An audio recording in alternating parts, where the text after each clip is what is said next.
Chris Hansmann, undefeated in mixed martial arts, 6-0 as an amateur, 1-0 as a pro. He won St. Croix Grappling Games Absolute Division with 4 straight heel hooks. All right, let's see if we get a 5th straight heel hook. That's right. Well, he had 1 referee decision in the finals, he said. Wow. Just a straight hook. Jumping straight into guard. Yeah, I would not have expected that. I know he's got a bit of a wrestling background as well. I wonder if he's going to start feeding for that leg right away. Looks like he's already going for an underhook for the ankle. He took first place in IBJJF Minnesota. I'm talking about Chris Hansmann. And he's got a submission victory over Kelly Johnson, which that in itself is pretty accomplished. Luke Powers, he's got 60 matches this year. He's got a 40-20 record. And he says, you know what, man? Chris Hansmann seems like a nice guy. You know, that's kind of what I take from doing my research on him. Just kind of excited about it. Chris is keeping a good posture. It looks like Luke is trying to get that leg control. Either he's trying to feed through for a straight ankle or possibly just start to get that leg entanglement. See, there it is right now.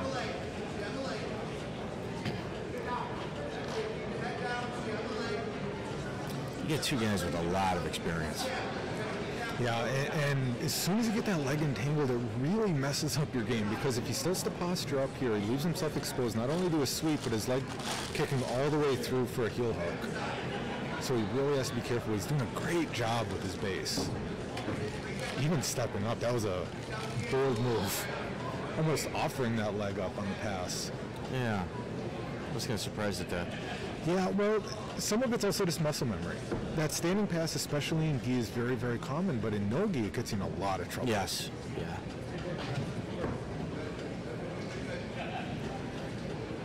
Looks like Luke might be keeping almost kind of a pseudo-Russian tie on that arm, and once again, kind of angling off, but Chris must be doing just a great job with his base to really not be giving up that angle. He's not open. You know, Chris is keeping a close guard, too.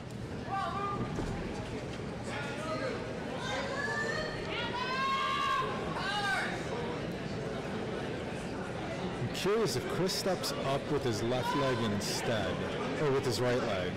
Yep.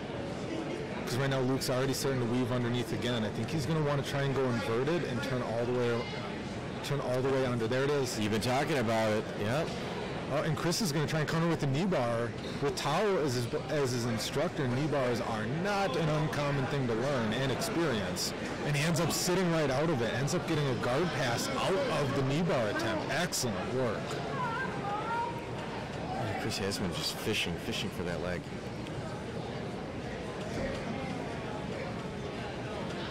Chris has a front headlock.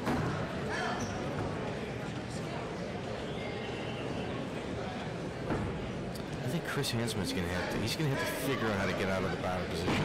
There he goes, in there, he's taking his back. He's going for a back take right now. Luke's in the ground.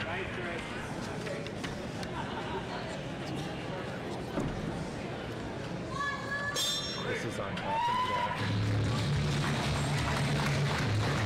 That was an excellent job by Luke, really trying to work that leg entanglement, and at the same token, Chris didn't really seem fazed by it at all.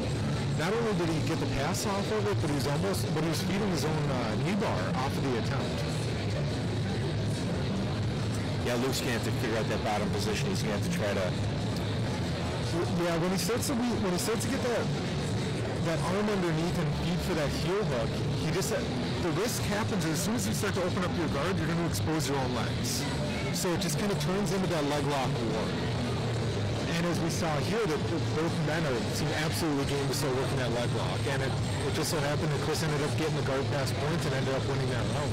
So Chris Hansmann is not even breathing heavy. His mouth is not even open. Yeah, no, he seems pretty relaxed. I mean, that's kind of the benefit when you're working that top side control, like more pressure is on top of you. Start. Let's see if Luke tries to get some points right out the bat now. Oh, and Luke jumps guard again. I was actually surprised at that. Almost like he's anticipating the double leg and he just wanted to counter it, but it could be all part of his game plan of trying to work that leg lock. He just wants to be on bottom to get that weave. Looks like he might have abandoned. Nope, there it is again. Yep, he's getting that weave. He wants to pass it all the way across to start working for a heel hook. Chris is doing a really good job there with that hand around the neck. It's kind of a block for now. It's just a chess match happening right now. Absolutely. Like it's a speed bump. So Luke is stuck and Chris is kind of stuck at the same time. The big thing is that Chris does not want his leg to pass all the way across Luke's body.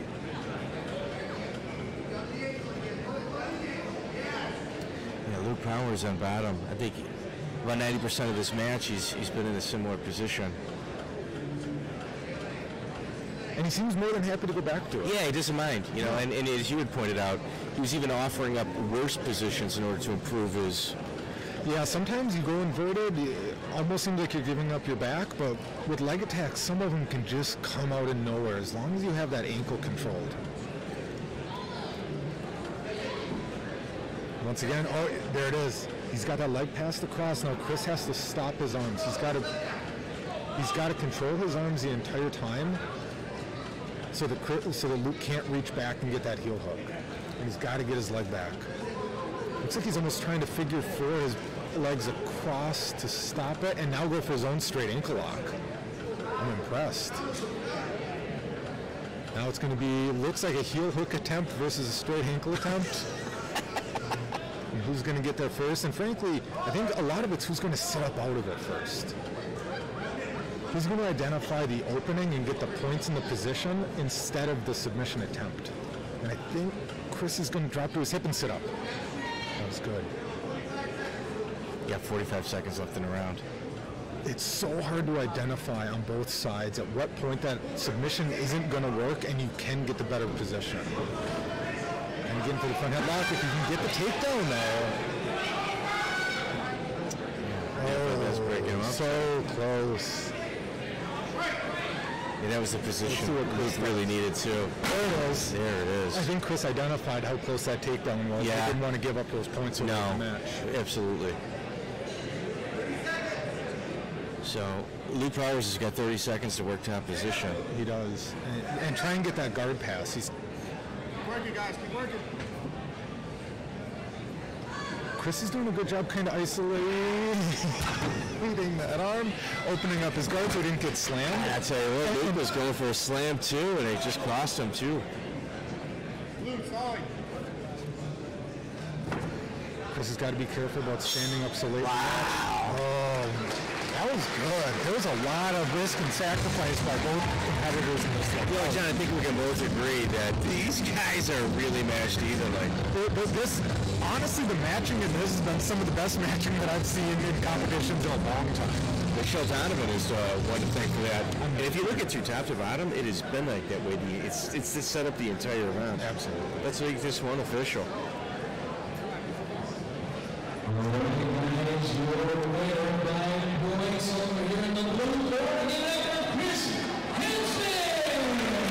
Excellent job by Chris Hansmann. I don't think there's any surprises there. You know, when you're on top. Yeah, he got that knee bar